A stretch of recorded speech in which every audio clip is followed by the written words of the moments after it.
Greetings everyone, the year is 2017 and it's been quite a while since there was a ship comparison for the newbies. And I'm talking about Marauder ships. Everyone wants to know what ship they should get or train for.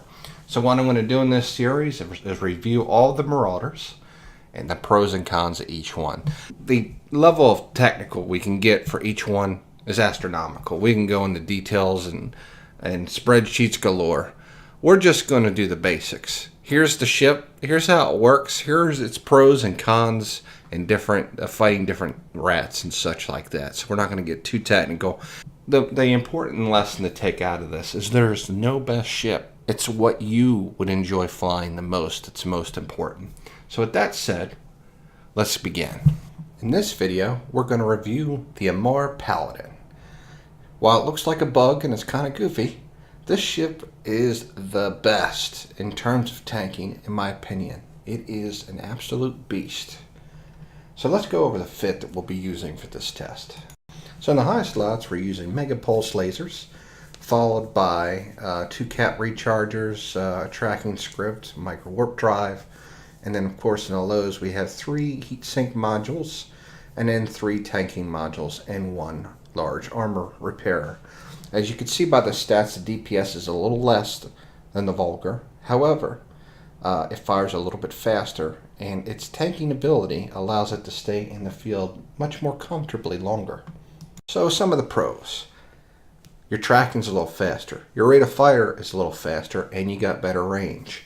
You can fire technically up to 150 km out, which is nice. And you can fire a little closer when ships get to you. However, you'll still have tracking issues with frigates and cruisers once they get under about 6 km from you. You'll have trouble, but not as much in comparison to some of the other Marauders out there. The ammo type, you're limited to EM and thermal only, which is kind of a con. It's definitely a con, but the ammo is cheap.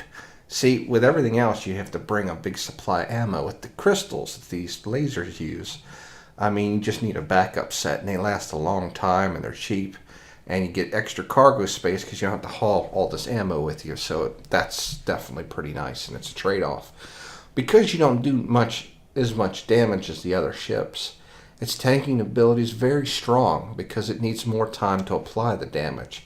So if you're going to take on something that you feel is going to be very difficult, this is my go-to ship. When I do a DD site like 5 and above, this is my selection.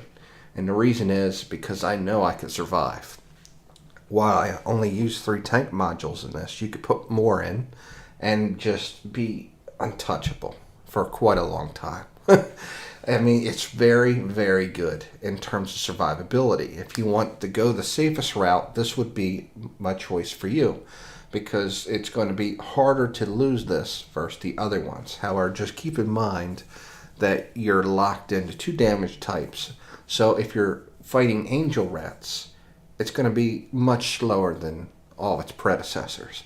However, drones, Amarr, and Sashi, and Blood Raiders, this is your bread and butter ship. That's exactly the type of damage this does is the kind you want to use against those. So if you live in a Mars space, this is a solid choice.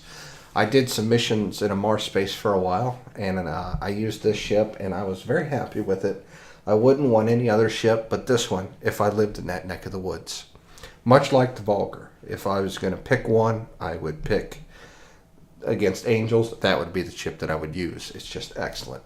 While you only do 2 damage types, you will be swapping ammo. Now, one of the pros about this is, out of all the ships, the Amarr crystals change ammo types the fastest.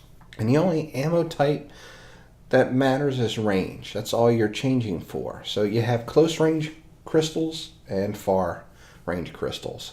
And so, typically with this ship, I just carry 2 sets of close range and far.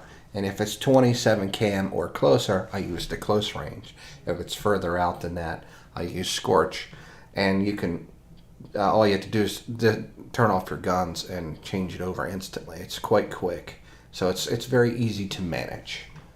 So what are some of the cons? Well, obviously we've established the limited ammo type. That's kind of a pain. It's not very agile, so it takes a little while to get to the gate in comparison to some of the others. However, when you take this ship into, say, Mimitar space and start fighting angel rats, you're going to feel a difference in this case when it comes to fighting the rats. It will be much slower in comparison to some of the other ones. So you want to keep that in mind. The limited damage type in this case does in fact make a difference. This is important if you know where you want to live. However, training for this ship, it's the safest investment and one of the easier ones to get into because it's more forgiving because of the amount of resist you get with the ship. While it might take a bit longer, at least you'll be safer overall doing the missions with this, say, another one, because the skills required to fly this one is more forgiving because you have the tank to kind of save you. And that concludes my brief review of the Paladin. I'm going to show a clip now fighting Amarr ships where things die very quickly because it caters to the damage types that this ship does, followed by angel rats, which this does not do the damage type that is desired by those. And you'll see the difference immediately in comparison to some of the other ships. So just keep in mind where you're going to live and how you want to fly. This is, you just set it and forget, because you just sit there and let the lasers do the work. You just sit there, you don't move, it just annihilates everything. A bit slower than the others, but if you just want something very simple, this is a very easy ship to get into and fly. Alright, with that said, here are the clips, and you guys have a nice evening.